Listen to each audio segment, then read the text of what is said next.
نمیدونیم از دیدن این کلیپ باید خوشحال باشیم یا ناراحت. یکم حس عجیبیه. تا آخر ببینیم. یعنی اگر روزگاری اراده بکنیم چاهای نفت و گازمون رو دنیا ببندیم، این معادن کشورمون رو میتونن از لحاظ مالی مدیریت کنن. نصف خاموش کن، سرب روشن کن.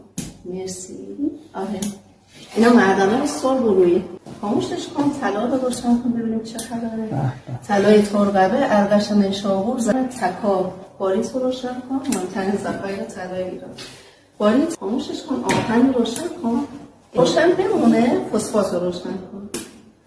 جایی که آهن و فسفات با هم داریم معمولاً عناصر کمیاب و اورانیوم هم داریم. همه رو مهرات روشن کن، همه ایشونو. این که میگن خاک زرخیز ایران یک شعار الکی نیست. من همه معادن ایران رو به شما نشون ندادم. من به شما زغال سنگ آبدار، من زغال سنگ طبس، زغال سنگ شمشک البرز رو نشون ندادم. من به شما